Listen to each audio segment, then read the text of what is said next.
কতক্ষণ ধরে দাঁড়িয়ে আছি, কেউ তো আসছেই না। তুমি এত অধৈর্য হও কেন? একটু দাঁড়াও, কেউ না কেউ নিশ্চয়ই আসবে।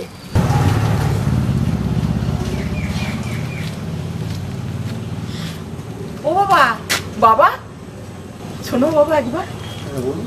বলছি এটিএম এ টাকা তুলতে যাচ্ছ? হ্যাঁ যাচ্ছি। বলছি আমাদের একটু এটিএম কার্ডটা নিয়ে আমাদের একটু টাকা তুলে দাও না বাবা। ও ঠিক আছে। কই গো, ওকে এটিএম কার্ডটা দাও। এই তো, এই নাও বাবা। ঠিক আছে চলুন। না বাবা, তুমি টাকা তুলো। আমাদের দুজনের না ঠান্ডা ঘরে প্রচন্ড ভয়। আর এই না। আচ্ছা কত টাকা তুলবো? 2000 টাকা বাবা। আচ্ছা আপনি যে আমাকে পিন নাম্বারটা দিলেন, আর আমি যদি আপনাদের অ্যাকাউন্ট থেকে সব টাকা তুলে নিই? না বাবা, সেটা তুমি করতে পারবে না। সে বিশ্বাস তোমার ওপর আমাদের আছে বাবা। আচ্ছা আপনি নিজে গিয়েও তো টাকাটা তুলতে পারেন, আমি দেখিয়ে দিতাম আপনাকে। না বাবা, আমি খালি টিপছাপই দিতে পারি। উনি তাও সই করতে পারে, কিন্তু টাকা তোলার অভিজ্ঞতা তো আমাদের নেই। তাই বাবা আমরা দুজনে মিলে এই এটিএমের কাছে এসে দাঁড়িয়ে থাকি, আর তোমার মতন কেউ না কেউ যায়, তাদেরকে বলি আমাদের টাকাটা তুলে দেয়। এইভাবেই আমাদের কয়েক বছর যাচ্ছে। আচ্ছা কাকিমা, আপনারা দুজন বয়স্ক মানুষ, আপনারা এইভাবে এসে এটিএম এর সাথে টাকা না তুলে, আপনার বাড়িতে কেউ নেই যারা এটিএম থেকে টাকা তুলতে পারবে? না বাবা, আমাদের ছেলে মেয়ে কেউ নেই, আমরা দু স্বামী স্ত্রীতেই থাকি। আর জানো বাবা, আজ পর্যন্ত কেউ আমাদের ঠকায়। ঠিক আছে বুঝলাম, আপনার দাঁড়ান, আমি এক্ষুনি আসছি। এই নিন আপনাদের টাকা, গুনে নিন। না বাবা, কিনতে লাগবে না। কাকিমা একটা কথা বলি, এইভাবে বিশ্বাস করে কাউকে টাকা তুলতে দেবেন না।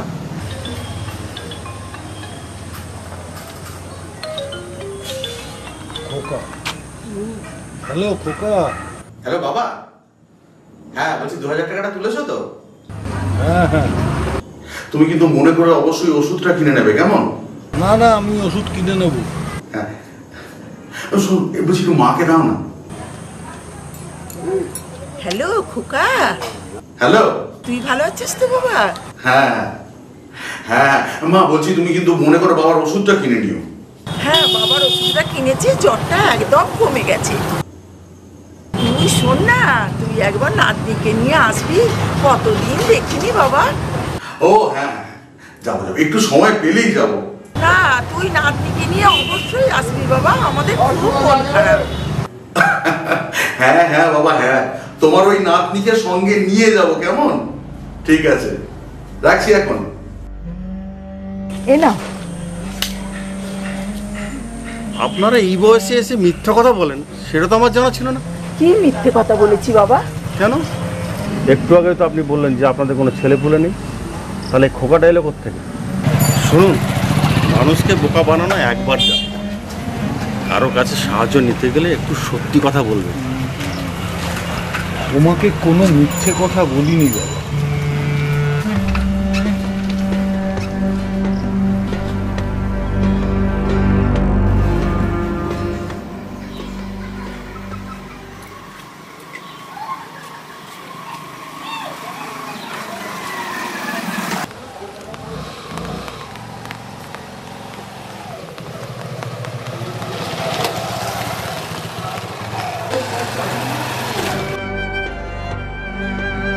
ও বাবা, ও বাবা, ও বাবা।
এই না তোমার বাজার।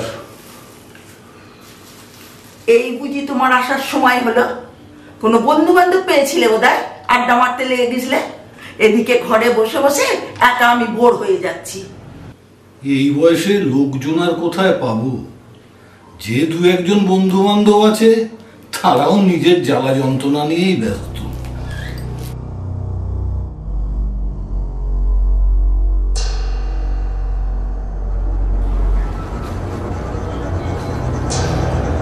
কি গো, হাতে ওটা কি? কিসের ব্যাগ? বাজার থেকে ফিরছিলাম, তখন একটা বাইক থেকে এই ব্যাগটা পড়ল। আমি লোকটাকে কত ডাকলাম, সারাই দিল। তারপরে এই ব্যাগটা নিয়ে আমি রাস্তায় অনেকক্ষণ বসে ওই লোকটার জন্য অপেক্ষা করলাম, এলো না। তাই আমি ব্যাগটা নিয়ে বাড়ি চলে এলাম। তা তুমি ব্যাগটা পুড়ে নিয়ে চলে এলে? তুমি এত টিভি দেখো, রেডিও, খবর শোনো, তুমি শুনতে পারো না যে ব্যাগের ভেতর বোমা থাকে? মানুষকে বিপদে ফেলার জন্য কত কি করছে মানুষ। আমি তো ব্যাগটা খুলে দেখিনি, কি আছে তাও জানি না। একটা বিপদ না ঘটিয়ে তুমি কিন্তু ছাড়বে না। আগে খুলে দেখো ব্যাগটার ভিতর কি আছে। কি গো, ব্যাগের ভিতরে কি আছে খুলে দেখে বলবে তো? দাঁড়াও,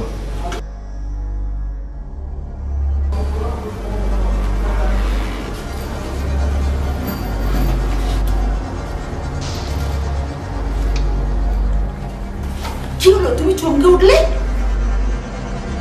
ব্যাগটার ভিতর কি আছে? টাকা, অনেক টাকা, আর কিছু কাগজও আছে।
বাবুর এই আসার সময় হলো।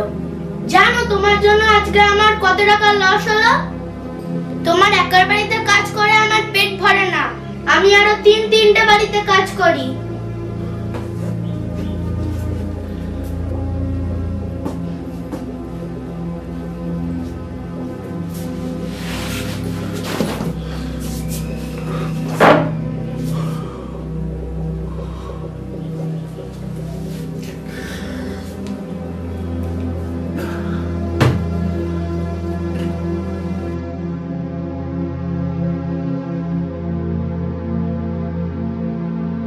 বলে গেলে কি এমন ক্ষতি হতো যে আমার আসতে দেরি হবে?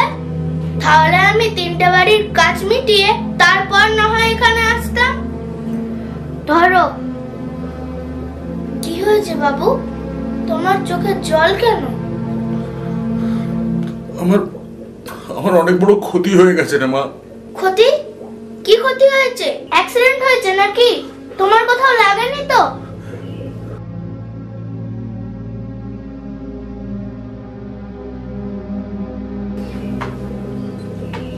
তোমার অফিসের ব্যাগটা কোথায় গেল? আমি অফিসের ব্যাগটা হারিয়ে ফেলেছি মা। আমি যখন বাইকে করে আসছিলাম জানিস তো, আমার মনে হচ্ছে রাস্তায় কোথাও ব্যাগটা পড়ে গেছে। ও তো অনেক টাকা ছিল বুঝি? টাকা তো ছিলই রে মা, কিন্তু টাকার জন্য আমার অত চিন্তা হচ্ছে না, জানিস তো।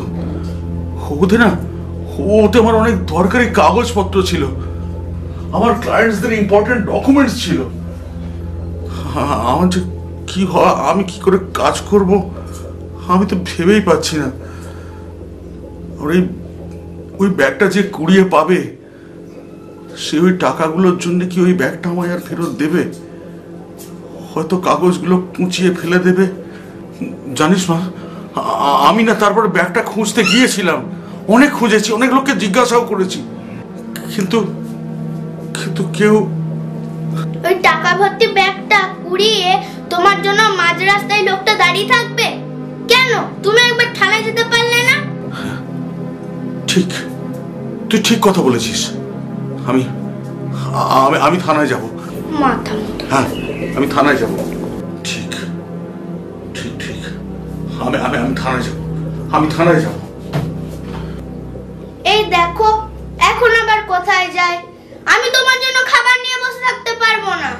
শোন না, আমার খাবারটা তুই চাপা দিয়ে রেখে দে, আর তুই নিজের খাবারটা খেয়ে চলে যা, আর তালা চাবি দিয়ে যাস। তোর বাড়ি থেকে ফেরার সময় আমি চাবিটা নিয়ে নেবো, কেমন? আমি চললাম, আমি চললাম।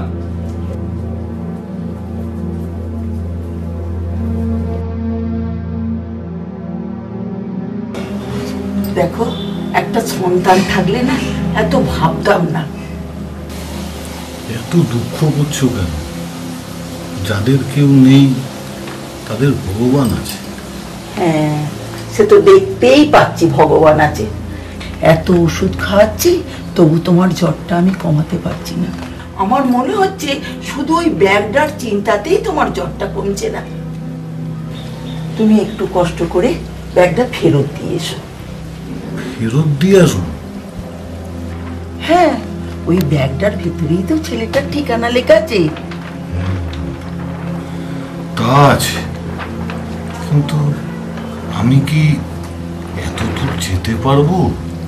একটু কষ্ট করে যাও, ব্যাগটা দিয়ে এসো, দেখবে তোমার জ্বরটা একদম কমে গেছে। বেশ।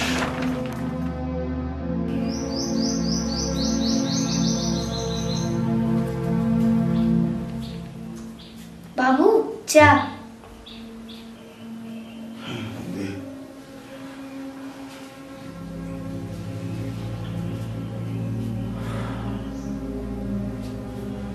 আচ্ছা, থানা থেকে কোনো খবর দিয়েছে?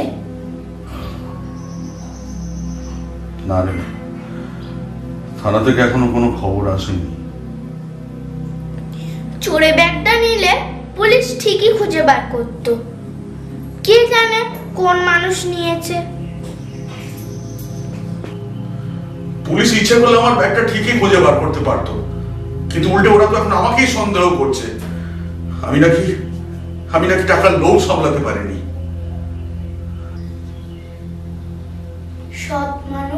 সৎ মানুষের কোনো বিপদ হয় না তো বাবু, ভগবান আছে না। ওরা তো আর জানে না যে এর থেকে কত বেশি টাকা নিয়ে আমি যাওয়া আসা করেছি। এদিকে আমাকে পাবলিককে জবাব দিতে হবে, আর আমি যদি জবাব দিতে না পারি, আমার কোমরে দড়ি বেঁধে নিয়ে আমি তো আর ভাবতেই পারছি না। আর ওই পাবলিক তোমার কোমরে দড়ি বেঁধে নিয়ে যাবে? একবার আসুক না দেখি, বাড়িতে মুড়ো ঝাঁটা আছে না, ওই মুড়ো ঝাঁটা দিয়ে পিস ছাড়িয়ে দেবো। না, তুই আমার সত্যিকারের মা, একদম আমার সত্যিকারের মা। ব্যাস হয়ে গেল, যে একটু ওর হয়ে কথা বললাম, কাজের লোক অমনি আপন হয়ে গেল। পারি না সত্যি।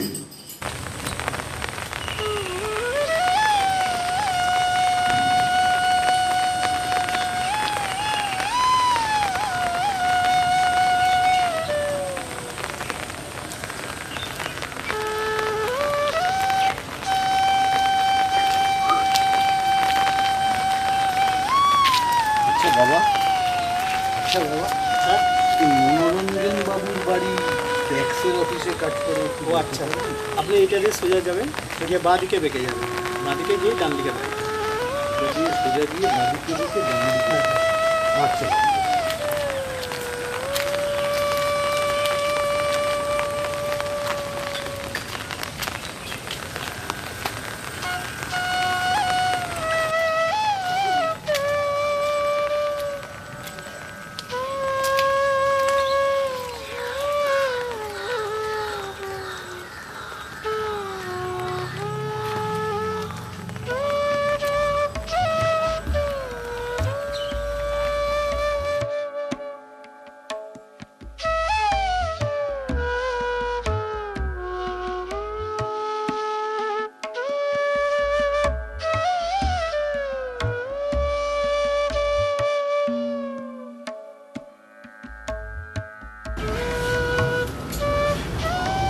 আসুন আস্তে আস্তে।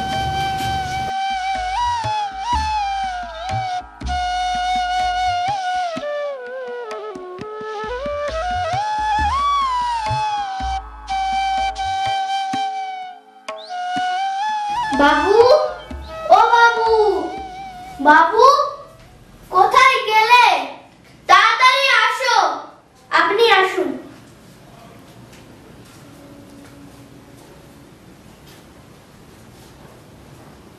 এখানে বসুন। দেখেছেন, এখন আসছে না। বাবু, ও বাবু, আজকে আমার মাইনে দেওয়ার সময় নয়, তাড়াতাড়ি আসুন দেখিনি। আরে কি হয়েছে, কি এত চিৎকার করছিস কেন? হ্যাঁ, কি হয়েছে? তোমাকে বলেছিলাম না যে ভগবান আছে। দেখো, তোমার ব্যাগ নিজে থেকেই ফিরে এসেছে। ব্যাগ? হ্যাঁ, এখন চলো আমার সাথে। আপনি একটু বসুন, আমি আপনার জন্য চা করে আনছি। না আবার চা কেন? এরকম করলে কি করে হবে দাদু? শুধু চা নয়, আজকে আমাদের বাড়িতে দুপুরের খাবারটাও খেয়ে যেতে হবে। আমার হাতের রান্না যে একবার খেয়েছে না, সে তার নিজের বউয়ের হাতে রান্না খাওয়া ভুলে গেছে।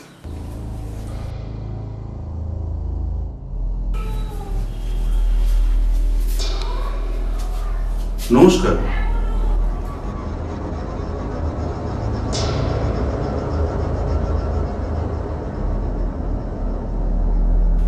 আপনি?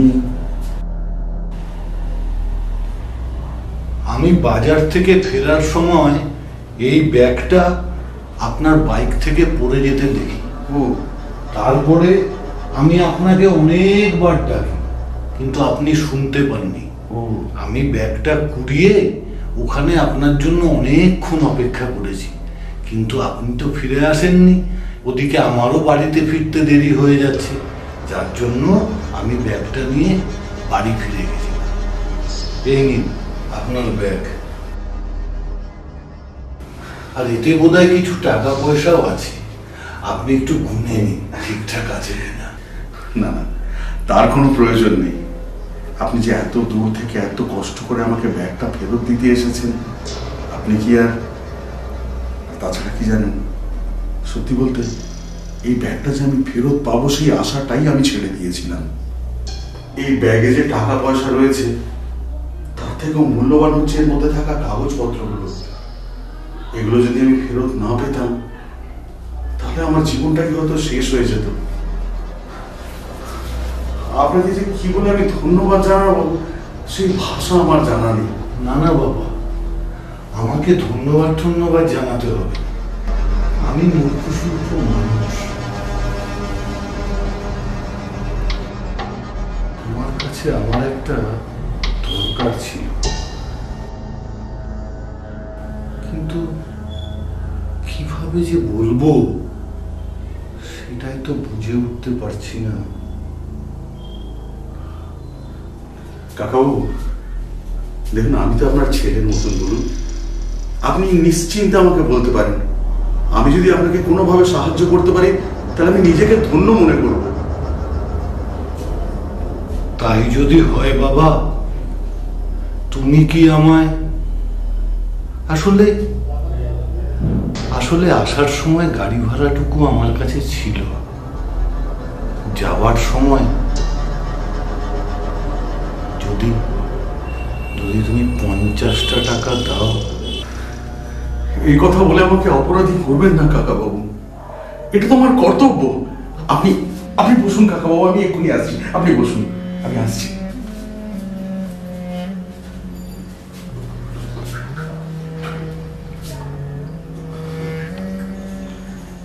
কাকা বাবু, এই নিন, আপনি খান।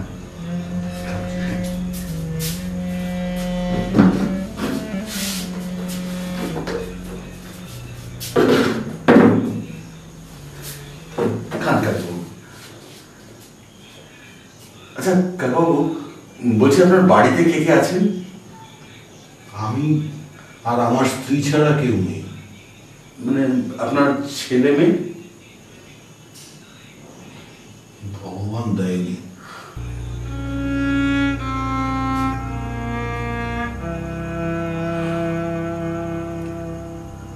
আসলে ভগবান অনেক কিছু থেকে বঞ্চিত করে রাখলেও পরে কিন্তু সব ফিরিয়ে দেয়। আমাকেই দেখুন না, আমি ছোটবেলায় বাবা মাকে হারিয়েছি, ভাই বোন কেউ নেই, কিন্তু আজ তোমার মতো বাবা আর মাকে ফিরে পেলাম। বাবা, আমি কথা দিচ্ছি, আমি ছেলে হয়ে তোমাদের সমস্ত কর্তব্য পালন করব। বাবা, তবে ও আমার নিজের পেটের ছেলের থেকেও অনেক বেশি। আজ কয়েক বছর ধরে আমাদের পাশে না থাকলে। আমি পাটের গুদামে কাজ করি, কিন্তু কাজ করার সময় একবার কোমরে চোট পাওয়ার পরে আমি আর কাজ করতে পারিনি। তারপর আমাদের যে কি কষ্ট হয়েছিল, কারণ আমার তো কোনো ছেলে মেয়ে নেই, সে তোমাকে বলে বোঝাতে পারবো না। মাঝে মাঝে ও দুঃখ পেত ছেলে মেয়ে নেই, তখন আমি ওকে সান্ত্বনা দিয়ে বলতাম, যাদের কেউ নেই তাদের ভগবান আছে। এত দুঃখ কষ্টের মধ্যেও আমি সততার সাথেই জীবন কাটাচ্ছি। সততা আছে বলেই বাবা পেটের সন্তান না ধরেও আমি একটা সন্তানের মতন সন্তান পেয়েছি। আমি না জেনে বুঝে আপনাদের অনেক কষ্ট দিয়ে ফেললাম, পারলে আপনারা আমাকে ক্ষমা করবেন। আজও আমাদের দেশে এমন মানুষ আছে যেটা আপনাদের সঙ্গে কথা না বললে জানতে পারে।